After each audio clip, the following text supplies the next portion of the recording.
আসসালামু আলাইকুম দর্শক, শুভেচ্ছা নিন। লন্ডন থেকে স্বাগত জানাচ্ছি আমি কাজী আহমেদউদ্দিন মিশন। নমস্কার, আমি তরুণ ঘোষ।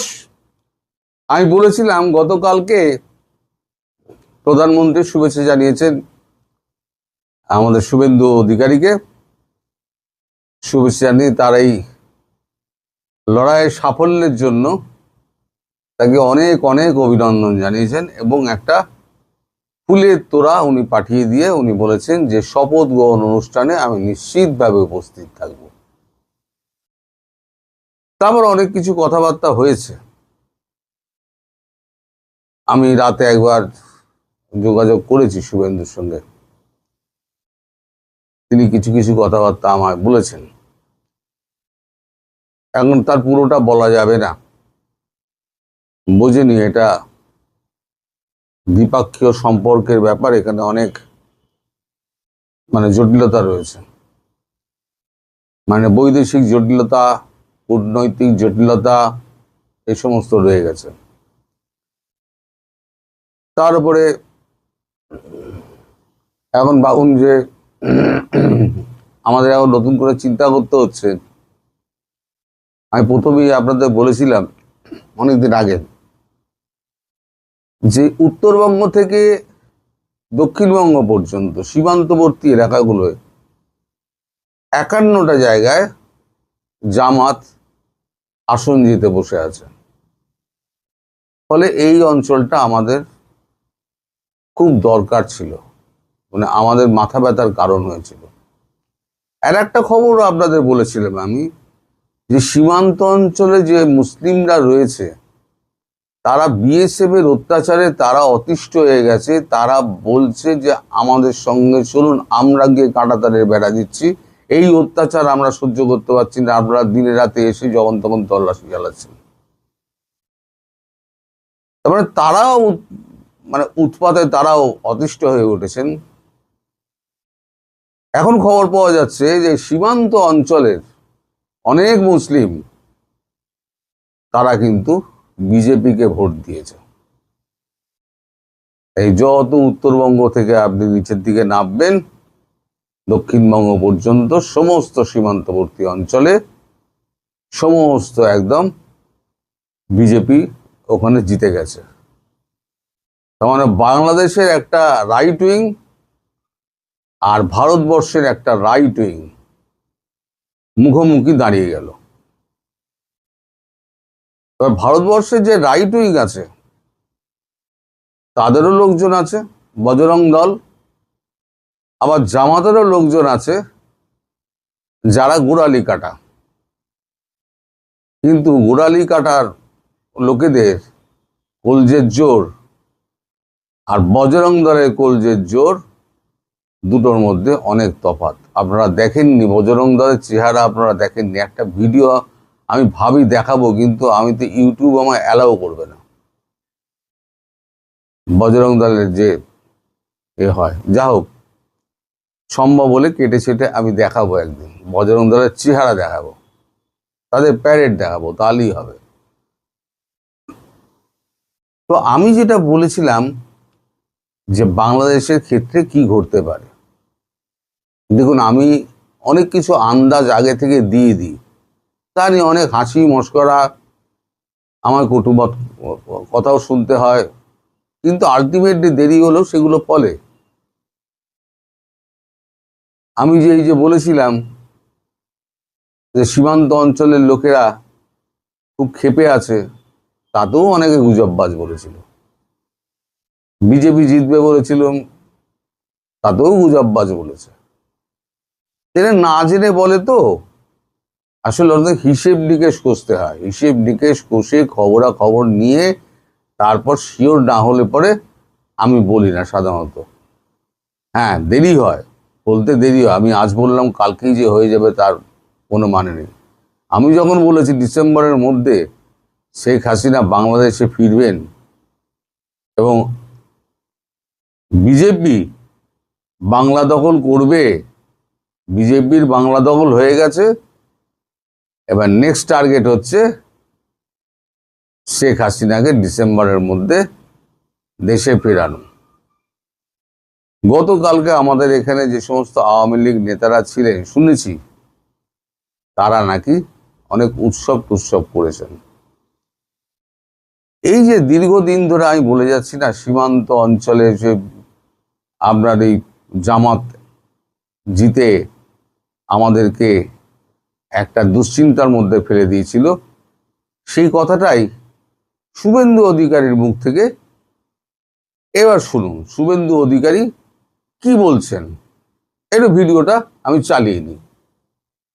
জামাতরা আমাদের 9টি সীমান্ত জেলার পাশের এলাকাতে জিতে গেছে। অ্যালার্মিং এটাই যে পশ্চিমবঙ্গের সীমান্তবর্তী যে বাংলাদেশের এলাকাগুলো আছে, আওয়ামী লীগের অনুপস্থিতির সুযোগ নিয়ে সেখানে জামাতিরা জিতেছে, যারা মৌলবাদ জঙ্গিবাদের উপর নির্ভর করে গ্রেটার বাংলাদেশের স্বপ্ন দেখে, যারা চিকেন নেককে কেটে ফেলার স্বপ্ন দেখে ইত্যাদি। এটা আমাদের কাছে আশঙ্কার। সেই কারণে পশ্চিমবঙ্গের রাষ্ট্রবাদী জনগণ, বিশেষ করে বাঙালি হিন্দু যাদের হোমল্যান্ড দিয়ে গেছেন ডক্টর শ্যামাপ্রসাদ মুখার্জি, স্বামী প্রণবানন্দ, এপ্রিলের নির্বাচনে কি পেলাম আর কি পাবো যোগ বিয়োগ তো হবে।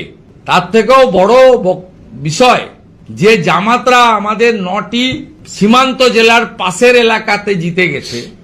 It's a very alarming for patriotic people and especially the Hindu people in West Bengal. শুনলেন শুভেন্দু অধিকারীর কথা।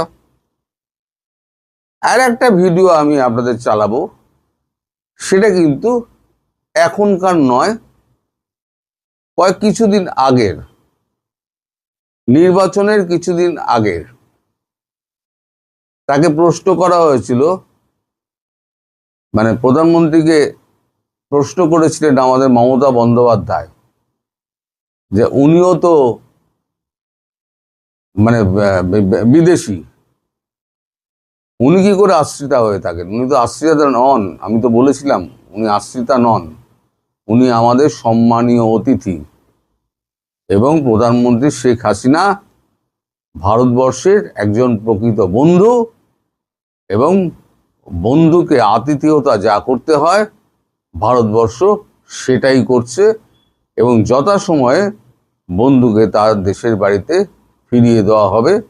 এবং আমি নেক্সট যেটা বলেছি ডিসেম্বরের মধ্যে, জানবেন ডিসেম্বরের মধ্যে। এই যে ভিডিওটা আমি আপনাদের দেখাবো, এই ভিডিওটা এখনকার নয়, কিন্তু এখন খুব প্রাসঙ্গিক। এই ভিডিওটা না দেখলে আপনি বুঝবেন না শুভেন্দু অধিকারীর মনের মধ্যে কি আছে এবং কেন্দ্র সরকারের মনের মধ্যে কি আছে, যেটা শুভেন্দুর মুখ দিয়ে বলানো হয়েছিল। এবার সেই ভিডিওটা দেখুন। হাসিনা ওয়াজেদ বৈধ প্রধানমন্ত্রী, এরা অবৈধ। হাসিনা ওয়াজেদ প্রধানমন্ত্রী হিসেবেই ঢাকাতে শাহজালাল এয়ারপোর্টে নামবেন, স্যালুট দিয়ে নিয়ে যেতে হবে। যারা জুতোর মালা পরিয়েছে তাদেরকে ওই গোলাম নিজামীর মতো দড়ি পড়তে হবে। আমি আজকে বলে গেলাম, এই রাজাকারের নাতিদের অবস্থা কি হয় শুধু দেখতে থাকুন।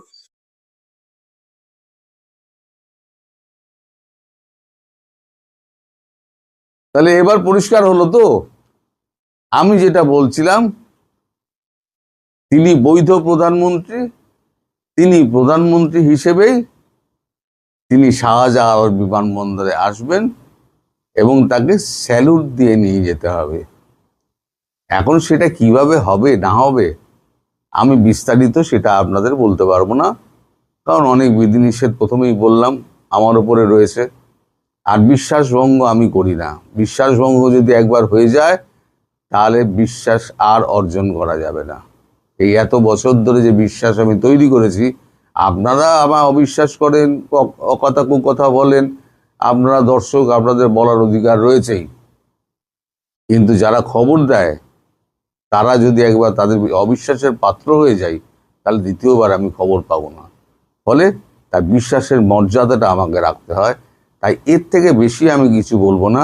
তবে আওয়ামী লীগ কর্মী যারা আছেন, যারা মনোবল ভেঙে পড়েছিলেন, তাদের মনোবল চাঙ্গা করার জন্য শুভেন্দুর এই ভিডিওটি, পুরনো ভিডিওটি এখন প্রাসঙ্গিক বলে আমি চালিয়ে দিলাম।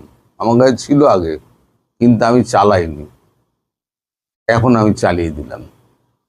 এবার আপনারাই বুঝুন কি হতে যাচ্ছে। আর এখন রাস্তা ঘাট সব জনসমুদ্র জয় শ্রীরাম ধ্বনিতে। আপনারা যদি কেউ এখন এদেশে আসেন তাহলে দেখবেন যে রাস্তাঘাট সমস্ত গেরুয়াতে ভর্তি হয়ে গিয়েছে, তৃণমূলের নামগন্ধ নেই। সব যত গুন্ডা ফুন্ডা ছিল না, দপ্তর ফপ্তর বন্ধ করে সব পালিয়ে গেছে। ইতিমধ্যে আবার তৃণমূলের দপ্তর সব দখল করা শুরু হয়ে গেছিল। ওরা যেমন সিপিএম এর দপ্তর দখল করেছিল তৃণমূল জিতে, এবার তৃণমূল হেরেছে, এবার বিজেপি জিতেছে, বিজেপি দপ্তর দখল করছে, ভাঙচুর করছে, দপ্তর দখল করছে। এই যে রাস্তাঘাটের এই যে মানে ভিডিও, আমি হাওড়া ব্রিজের একটা ছোট ভিডিও দেখাচ্ছি, আপনারা সেই ভিডিওটা দেখুন।